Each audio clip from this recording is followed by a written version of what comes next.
Subscribe now and press the bell icon. Never miss an update.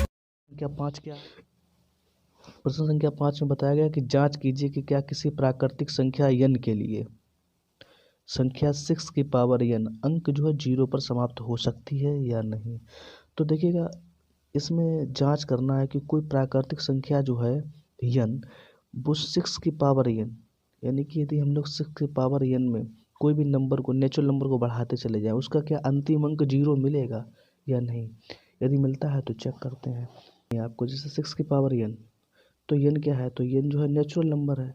Natural number की बात करें 1 2 3 4 5 जहाँ तक जाएं आप चलते रहें।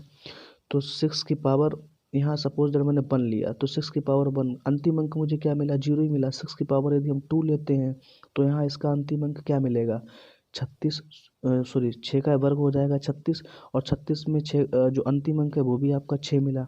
6 की पावर 3 लेंगे तो आपका आएगा 216, तो इसका भी अंतिम अंक क्या मिला, 6। आप इस प्रकार से इस क्वेश्चन को कंटिन्यू करेंगे, लेकिन आपको अंतिम अंक 0 नहीं मिलेगा। अंतिम अंक 0 किस में मिलेगा, जिस संख्या के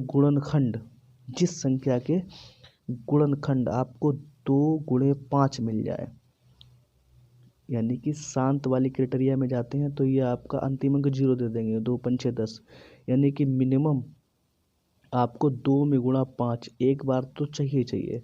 अगर 2 बार मिले तो अच्छी बात है, 3 बार मिले तो अच्छी बात है, लेकिन मिनिमम आपको एक बार चाहिए।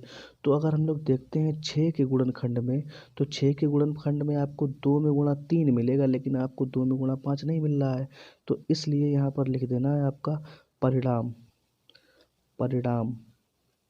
क्या परिणाम लिखेंगे आप, परिणाम में लिखेंगे कि 6 की पावर n में प्राकृतिक संख्या, कोई भी प्राकृतिक संख्या n का अंतिम अंक 0 नहीं हो सकता है। बस यही इस क्वेश्चन का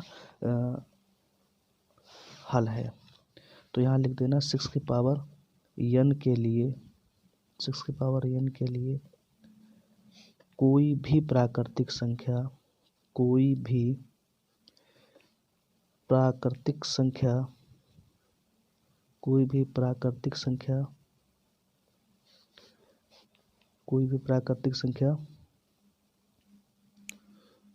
का अंतिम अंक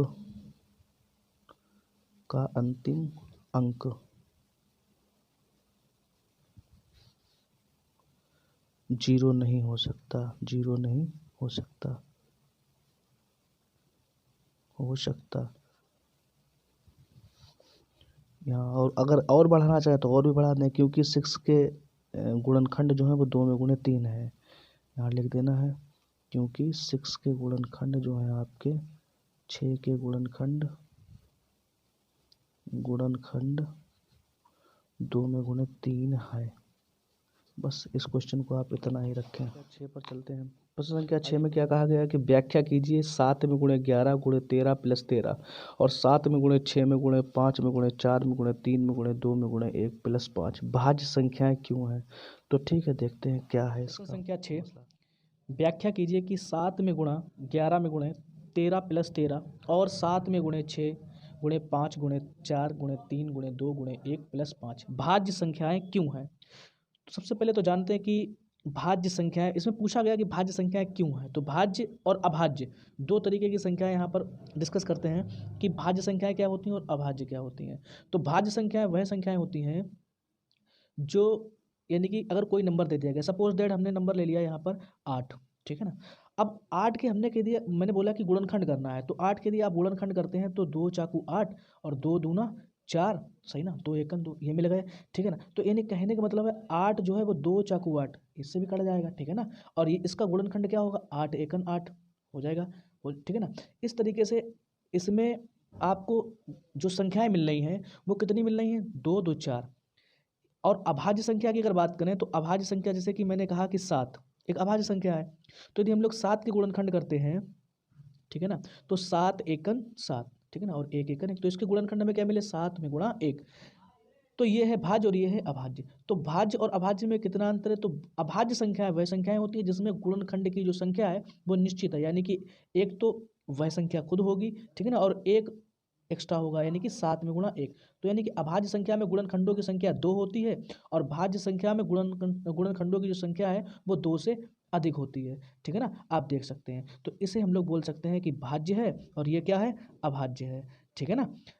अब हम लोग जानते हैं कि यहाँ पर ये संख्याएं भाज्य हैं तो क्यों हैं। तो संख्या दी गई है, तो पहली संख्या जो दी गई है वो क्या है भाई, तो पहली संख्या आपकी दी गई है 7 में गुणा 11 और गुणा 13 प्लस 13। अब इसमें से देखते हैं कि एक ये पद है और एक पद ये है। ठीक है ना। तो अगर हम लोग यहाँ से 13 कॉमन ले लें तो यहाँ अंदर क्या बचेगा, 7 में गुणा 11 गुणा 1 प्लस 1। ठीक है ना। अब इसका मतलब ये हुआ कि इस संख्या का यदि हम लोग यानी कि मल्टीप्लाई करें पूरा और प्लस 13 कर दें, ठीक है ना, तो ये संख्या भाज्य होगी जाकर। यानी कि इन गुणनखंड के अलावा 13 भी वह संख्या है जो इसकी भाज्य है। ठीक है ना। अब इसके बाद में दूसरी संख्या क्या दी गई है, तो दूसरी संख्या है आपकी 7 में गुणा 6 गुणे 5 गुणे 4 गुणे 3 गुणे 2 गुणा 1 और प्लस 5। ठीक है ना। तो अब देखते, एक तो ये वाला पद बन गया, एक पद ये है, तो इन दोनों में कॉमन क्या है, तो इसमें 5 है, इसमें 5, इस पूरे पद में 5 कॉमन, इसमें 5 कॉमन, तो 5 निकाल लेंगे तो अंतर बचेगा 7 में गुणा 6 गुणा 1 गुणा 4 गुणा 3 गुणा 2 गुणा 1 प्लस 1। ठीक है ना। तो इस क्वेश्चन यानी कि दूसरी संख्या जो हमें दी गई थी, इसमें इन संख्याओं के अलावा 5 भी एक ऐसी संख्या है, यानी कि जो इसमें मिला दी जाएगी तो ये संख्या क्या हो जाएंगी, भाज्य संख्याएं हो जाएंगी। ठीक है ना। तो इन संख्याओं में 2 से अधिक गुणनखंड आना चाहिए। ठीक है ना। तो जो संख्याएं हमें दी गई हैं, पहली दी गई है आपकी 7 में गुणे 11 में गुणे 13 प्लस 13, दूसरी दी गई 7 में गुणे 6 में गुणे 5 में गुणे 4 में गुणे 3 गुणे 2 1 प्लस 5 हो गया। ठीक है ना। तो इन दोनों संख्याओं में जो गुणनखंड है वो 2 से अधिक हैं, इसलिए हम लोग कह सकते हैं कि ये संख्याएं भाज्य संख्याएं हैं। ठीक है ना। तो अब ये बात हमें लिखना है आप कॉपी में। ठीक है ना। तो इसमें लिख देना है कि दी हुई संख्याओं में 2 से अधिक गुणनखंड हैं। दी हुई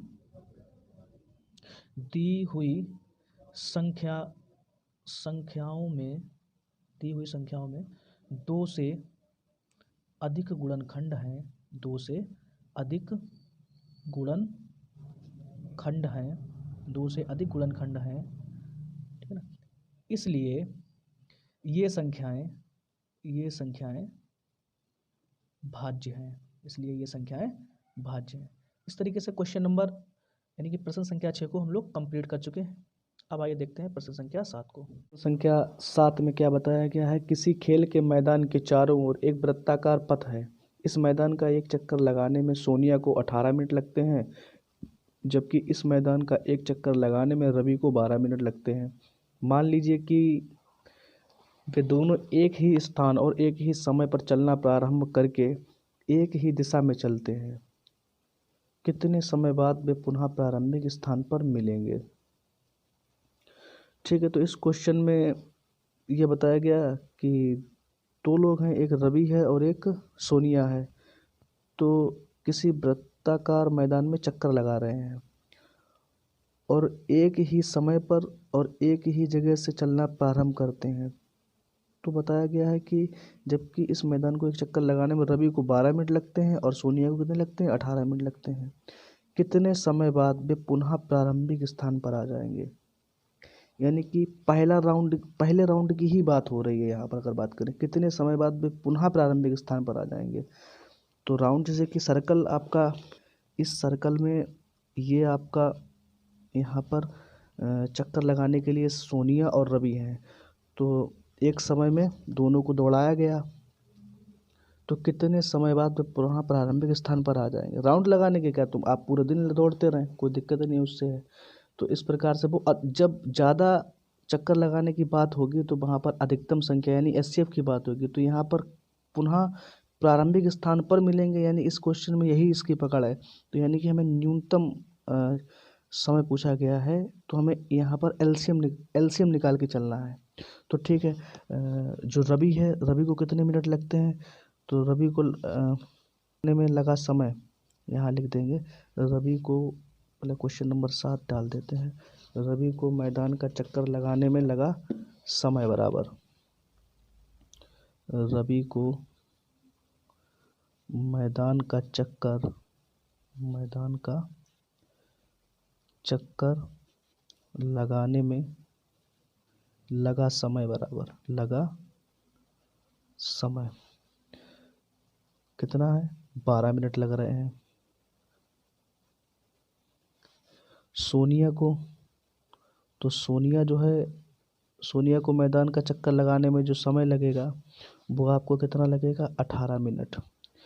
अब सोनिया को 18 मिनट लग रहा है, रवि को 12 मिनट लग रहा है, दोनों का मुझे क्या निकालना है, एलसीएम निकालना है। तो इधर लिख देंगे 12, इधर लिख देंगे 18, दोनों को फैक्टराइजेशन मेथड से एलसीएम निकाल लेते हैं। क्या है, 12 के फैक्टर करते हैं तो 2 में गुणे 2, यहाँ कितना आएगा 3।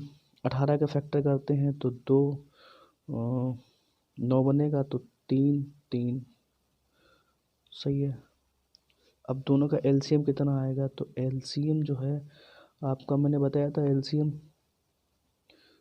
यानी एक दोनों पंक्ति में आई हुई अधिकतम संख्या जिस लाइन में होगी वही उतार लेंगे। तो इस लाइन में अधिकतम 2 बार आया तो यहीं से उतार लेंगे, इस लाइन में 3 अधिकतम 2 बार आया तो यहाँ से उतार लेंगे, बाकी मुझे किसी से कोई मतलब नहीं है यहाँ पर। तो 2 दूना 4, 4 तीन 12 और 12 तीन 36। तो कितना समय लगा है, तो 36 मिनट लगेंगे आपको, सॉरी रवि और सोनिया को।